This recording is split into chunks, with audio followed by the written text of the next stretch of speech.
Hey friends, Amber here with Yoga How To, and this week I am going to share with you a heart opening practice that I've been doing for really a couple years now, pretty consistently. It has been life changing for me, and I know it can be for you also. Before I get into the practice, I want to give you a little background about this. If you want to just hop right to the practice, I will put a timestamp below. You can find it there. But to explain this a bit, I want to tell you about a couple of experiences I've had brought about either directly through meditation or through my meditation practices that then kind of reveal stuff to me or give me a perspective or moments of total clarity in life that have to do with the heart. And the first was this was many years ago, early in my meditation practice. And it's so funny because you can almost have like beginner's luck. And then for years, you're like, what happened? I can't, I haven't found that state again. But I was doing just breathing, focus on the heart kind of meditation, just breathing in and out of the heart center and really keeping my mind there. What happened was a moment, and it was a flash, but it was so vivid and luminous and clear to me. And what it was not a sensation of love, but an awareness of being love, which is quite different than thinking love is a feeling only that requires some stimulus from the outside coming in to give us that feeling. Instead, it was an awareness of myself as love. That's the best I can describe it. Many years later, after that, I was falling in love with someone, and I had this moment of clarity. I was just having a normal moment in life, and I was just feeling that love like we feel when we're falling in love. And all of a sudden it was like I slipped out of my own self and got this broader view of how clearly is a reminder that that love is me. There are outside circumstances that knock on that door and open up my coming back to myself and my heart, and the many variations and varieties of love within that. But that power to just feel that big love that we often get when we're falling in love. And I know people almost kind of put that state down because it doesn't last and it can be superficial. I get all of that. I would say this. Part of why it doesn't last is because we continue to expect it to be the person providing it to us, right? We are not taking responsibility for our own internal state. And I get it. I mean, that's hard to do. I can't walk around creating that in myself all the time, but I think there are people who actually can. And it also doesn't mean, because I know you can hear this and think, oh, well, that just seems like you don't love people then.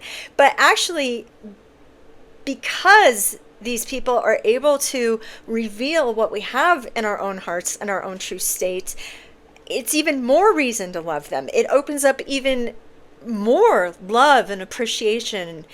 And so I just wanted to share those little moments with you. They may not sound like much, but they were quite profound. And they have led me down a path the past couple of years, along with, even though these happened quite a while ago, they were memorable, and they've drawn me to more and more heart-centered work through my yoga practices and my meditation practices, along with learning about things like heart coherence and learning methods taught by like Heart Math Institute and things like that, which are very just, they're yogic, right? If you want to learn more about that, certainly look into it. The method I'm going to give to you today, it will teach you to create heart coherence. What this is it's when the heart is keeping a steady rhythm and pace, and it's got a very, if you're to measure it out, we get these nice big peaks and valleys, rather than this kind of stuff, okay? and it is related to heart rate variability. You can look all that up. That's not my goal today. My goal today is to get you to feel that and to feel empowered to create that within yourself. And the more you do this, the more you are going to just feel good in your life. You are going to be rewriting those more painful scripts or samskaras that are in your mind. So I think this is a really important thing to do, and it's a lovely thing for you to start thinking about. With, Valentine's Day can make people feel lonely, but instead of feeling lonely, right, you can put your mind at one place at a time. It might feel like more because we do so much of this ding ding ding ding ding all over the place, but truly we can hold our mind in exactly one place at a time. And through yoga practices, we're learning to choose where we hold it and to hold it there for longer. This is a practice that will do that. And what it's going to do is bring the mind down into the heart. So it is a way to choose love over loneliness this Valentine's Day, if you're someone who is single and feeling not great about that, or whatever the case is, or in a relationship and feeling lonely in it, right? There's all this external pressure for how we need to feel this day. But really, even if you're in a really happy, loving relationship, these practices are just going to bring more to that. What is the practice? Now, I am not guiding you through it, and this is essential. The reason is, it is so important for you to learn to do this on your own. You must learn to take your mind down into your heart on your own and to remember to do it. This is smriti. This is our remembering to do our practice throughout the day. So the first thing you're going to do is find a thought or something outside of yourself, an object, such as, and it could be anything that evokes in you that blooming feeling in the heart. It could be a kitten video. This can be a good use of social media and modern technology. It could be a picture of your nephew. It can be a memory of your dog doing something funny, but it taps you into that feeling of love directly, purely, and quickly. So you're going to think of that or watch that thing and get that sensation in your heart. Now, when you get that sensation, it often does just feel like this blossoming or this, it almost reminds me of those old lava lamps where, there's the melting wax in it and all of a sudden it goes boom and gets bigger, right? What your practice is going to be is evoking that state in your heart, even if it's from something externally. And you are going to, when it blossoms, you're going to try to hold it there. Because what tends to happen is the heart will open and we get that sensation of love and joy and all of this stuff, and then it quickly closes up again. And what you'll do is you're going to essentially build a tolerance for holding the heart in a more open, loving space. And I'm going to tell you, at first, it's going to kind of feel like you're trying to nail jelly to a wall. It feels slippery and like you get it for maybe a half a second and then it's just gone and you can't get back to it. And it might make you feel even kind of grumpy and worse. But stay with it, because the more you practice this, the more you can find that state in your heart without the external source to knock on the door. And the longer you can hold it there, you build more tolerance for sitting in that space, for staying in that space, and for holding it there. You can do this formally as a sit-down practice where you just keep coming back to it and you keep holding it. You can also, and in fact, I recommend doing both, is to just throughout the day come back to that and hold it and try to catch those little moments where your heart opens, because they're so fleeting in life. The heart opens and then we think about the grocery list. Our heart reveals itself. Our inner luminosity of the heart is like, hey, here I am. And then we are remembering something bad that happened in the past. So how dare we feel that way now? Okay. Your job is going to be to get your mind under control enough to where you, during the day, you're aware of it and you start to notice it happening. And even during the day, when you're making a peanut butter or jelly sandwich, can you hold it open? And it will. Just be prepared. There's going to be this contracting back. It will take a while. And then you'll have days where you do it for a really long time. And I swear you will hold yourself in that state almost the whole day. And it's amazing.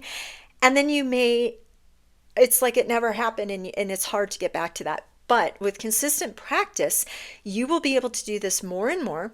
It will make your life better because you can find this state even in the most stressful or sad moments. And it doesn't mean that those things aren't stressful or sad. What it means is that there's still a softness and an openness in the heart that adds a support to all of that, so that you feel that support in your own heart and you feel more supported through those things. It's going to make the good times even better because you're going to be able to stay in them and enjoy them instead of being like, this should be feeling good, but instead I'm thinking about this paper I have to write or something. Okay, so this practice to me is one of the key practices if you want to change your life through yoga, through awareness, through mindfulness, through one-pointedness. So I just watched what I had recorded and I wanted to add a couple more notes to support you with this, that as you get going with it, these are just things I think might come up. First off, don't feel like it has to be this huge feeling of love. Sometimes it might be that, but other times it might be more subtle. It might be soft like a little fuzzy kitten, or it might be huge and roaring like a mother lion. I don't know, but it will have variety. It will change day to day.